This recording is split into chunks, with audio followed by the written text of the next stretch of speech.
quero tratar aqui de alguns aspectos da reforma da Previdência. O primeiro deles é sobre a capitalização.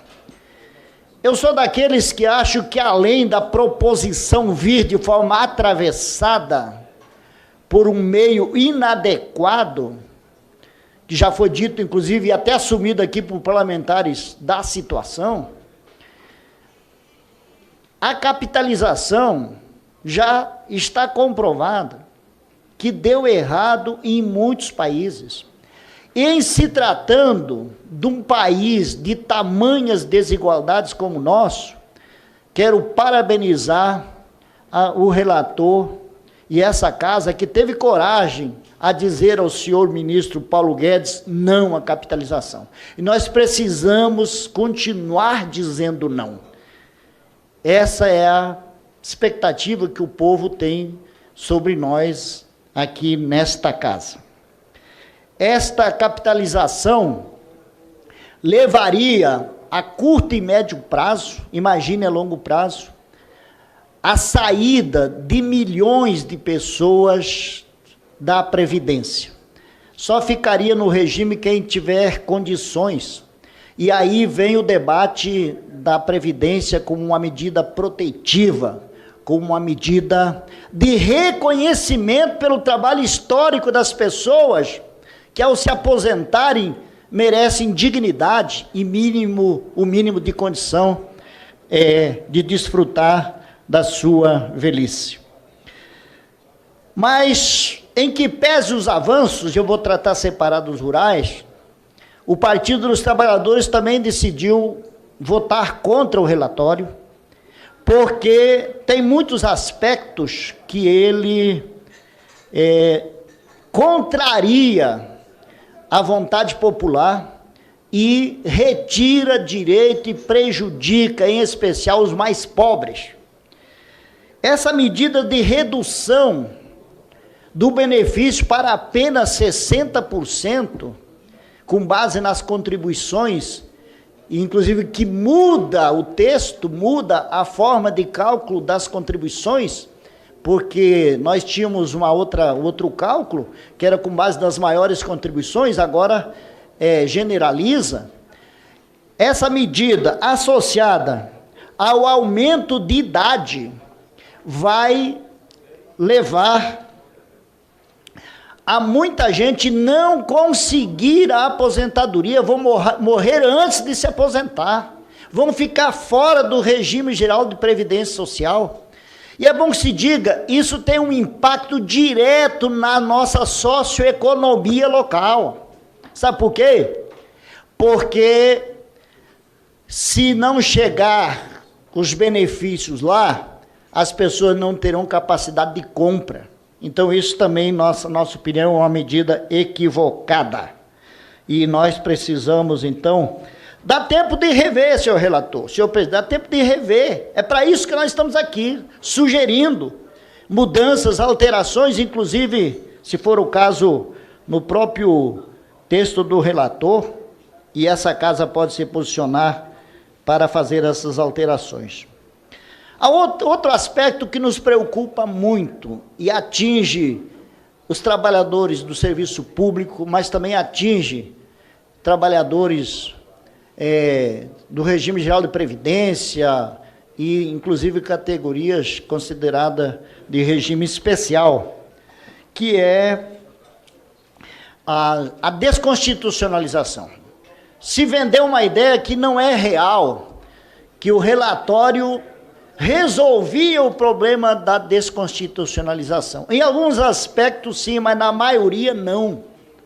E nós vamos ter, então, o que eu vou chamar aqui, a fragilização, não só dos beneficiários do regime de previdência ou dos regimes, mas a fragilização do próprio Congresso.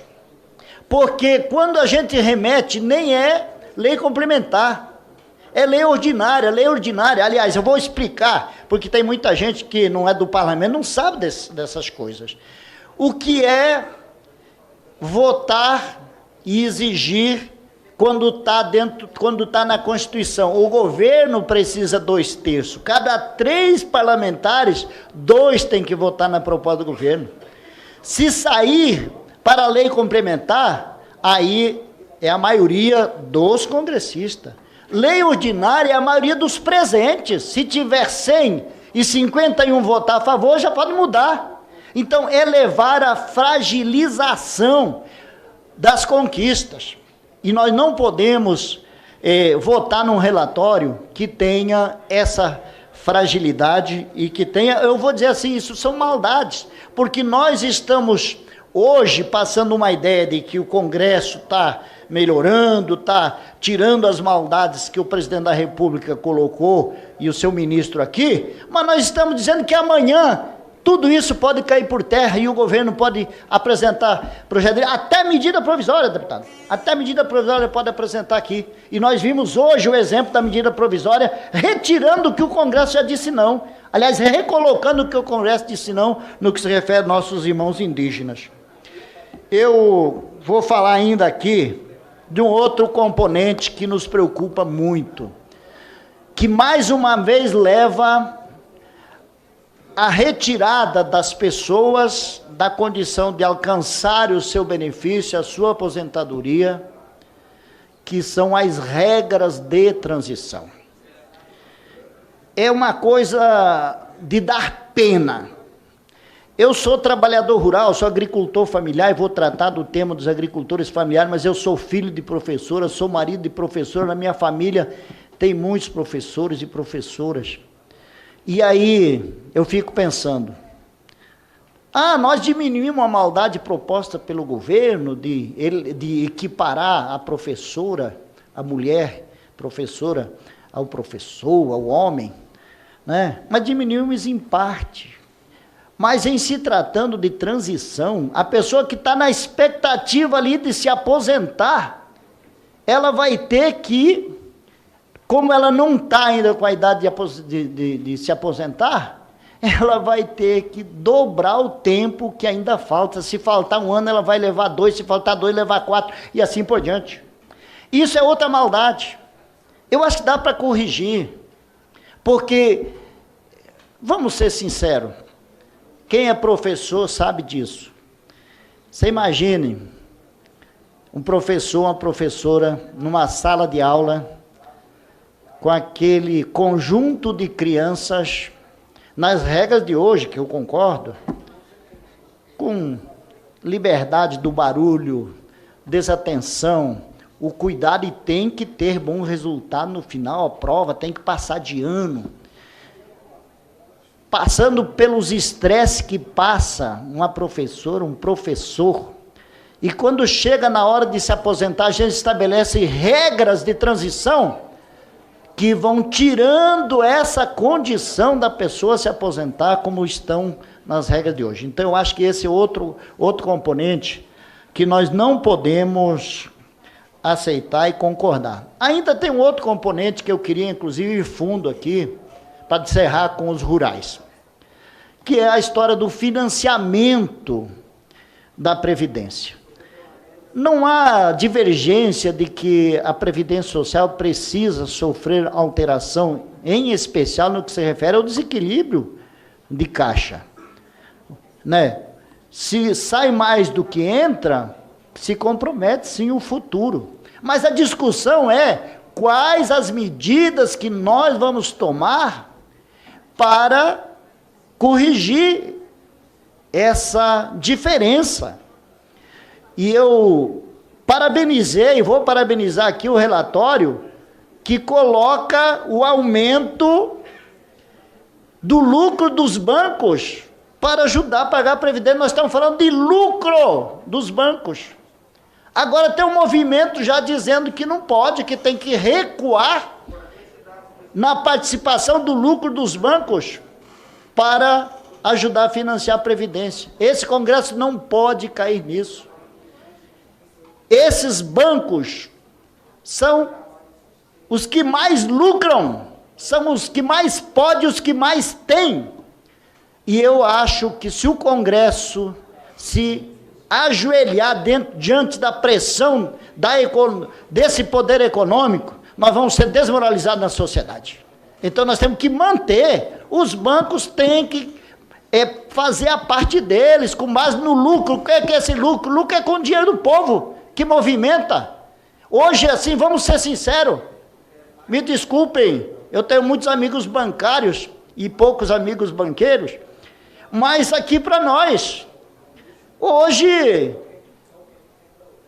dá para comparar muitas modalidades de financiamento com o agiotismo. O custo dos juros, os lucros dos bancos, não se diferenciam. Hoje, se você for para um agiota, talvez você consiga uma coisa equilibrada, que é ilegal, né? Mas está se legalizando essa modalidade de os bancos se tornarem agiotas. E aí não, tem que perdoar os bancos, nada disso, nós temos que ir fundo e manter isso. E por último, quero falar dos rurais. Eu sou daqueles que acham que a gente tem que valorizar o que se conquista. Então, parabéns à iniciativa do relatório de ouvir o clamor das ruas, dos partidos de oposição. E aqui o debate da Previdência não é uma briga de oposição e situação. É uma briga de qual a modalidade de Previdência nós queremos para o nosso país. Eu acho que aquela maldade de aumentar a idade das mulheres, corrigiu, parabéns, ótimo. Manter o mesmo formato para comprovar a atividade, para acessar o benefício, também foi positivo. Mas tem uma coisa que eu queria sugerir aqui ao relator, que nos preocupa muito, porque no que se refere à transição, o relatório ele é omisso aos rurais. Isso pode dar uma interpretação bem ali na frente, dele perder a condição de segurado especial. Então nós precisaríamos amarrar no relatório que não ficasse a interpretação possível do trabalhador rural ser considerado na mesma condição de quem não é segurado especial, de quem não tem uma aposentadoria especial. Então eu sugiro isso. Também quero retomar aqui o debate do que eu vou chamar, nós não podemos dar com uma mão e tirar com a outra. Se a gente quer dar alegria, esse Congresso quer dar alegria a esse segmento que produz alimento, esse segmento que trabalha de sol a sol, esse segmento que bota alimento na nossa mesa, nós temos que retirar o que se propõe aqui no relatório, que para a exigência da garantia do acesso ao benefício, remeter para a lei complementar. Estaremos dando com uma mão e tirando com outra. Então, eu queria fazer um apelo, que a gente fizesse essa correção, porque aí nós daríamos felicidade total para esse segmento que merece o nosso carinho e nosso respeito. Obrigado, senhor presidente.